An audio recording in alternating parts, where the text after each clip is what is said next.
est-ce que xam nga ne yaa ngi tardel sa bopp lu bari yaa ngi sànq sa dund te yëgoo ko xam nga lu tax parce que sa temps bi ngay yàq di ko perte si lu amul benn solo lu amul benn njariñ.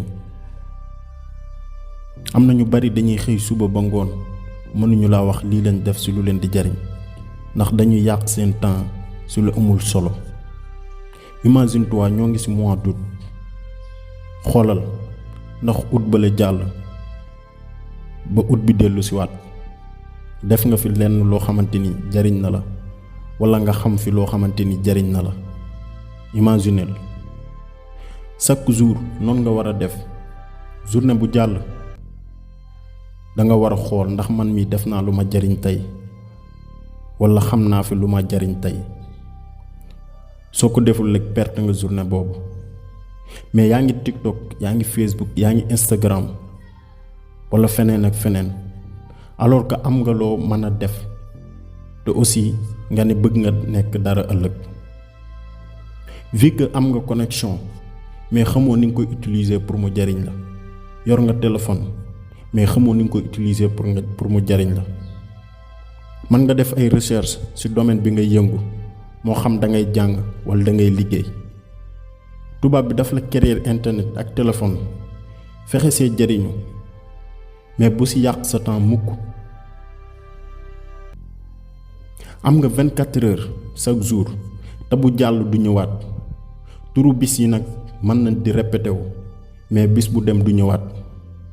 des fois nga dégg ñu naan lundi bii di ñëw su delsee walla samedi bii su delsee non ay ree dama jàpp sax. jour yi mën nay ñëwaat mooy turu bis yi mën nay ñëwaat mais bis bi du ñëwaat mukk. te 24 heures yooyu war nga ci nelaw war nga ci noppalu war nga ci waxtaan ak sa famille war nga ci jaamu yàlla aussi. kon lenn rek moo la ci mën a génne mooy organisation bu jaar yoon.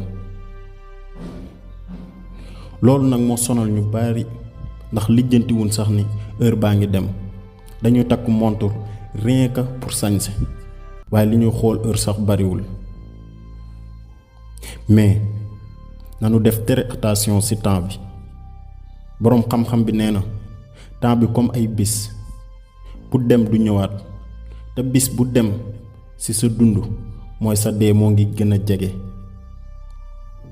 kon boo yàq temps bi mi ngi mel ne ngay yàq sa dund mi ngi mel ne ngay rey sa dund. kon frère walla sœur jeune nga tollu sa digg doole yaakaar dara ëllëg sa famille ñi ngi lay xaar am nga loo bëgg a nekk ëllëg moytul di yàq sa temps bi su lu amul benn njariñ. temps bi xaaru la te dund gi day dem ak yow dund gi day dem sans yow ba pare gaaw trop. mën nga fàttaliku ay xew-xew yu yàgg fekk ne comme démb la xewoon loolu moo lay wane ne temps bi mi ngi dem bu baax a baax te gaaw na trop xaarul kenn. kon jamono bi nga nekk nii jamono bi ngay dund nii dund ko bala muy dem. bul toog sans rien tëdd ak a jug lekk ak a naan defoo dara su fekkee am nga xel boo toogee ba wéet loolu war na laa tiital. kon jugal temps bi xaaru la amatul xalaat amatul lay walla tàyyeel li nga war a def ko tey bul wax damay xaar sa suba walla ginnaaw suba. defal dara pour sa ëllëg li nekk sa xel nga bëgg ko ëllëg naan tey suba walla ngoon commenceel amatul xaar jëlal ay risque bul dellu ginnaaw amatul rêver viser li nga bëgg mu gaaw heure bi xaaru la. heure bi heure wu jëf la. xoolal ñaata nit ñoo génn àdduna ak ñaata nit lañ ciy fàttaliku. yàlla binduñu indi ñu ci kaw suuf pour ñu nekk ay yaafuus di tëdd ak a jug ak a nelaw ak a lekk ak a naan mel ne ay bàyyi ma waaye dañoo war a nekk ku jàmbaar fexee nekk dara ëllëg fexee am dara ëllëg.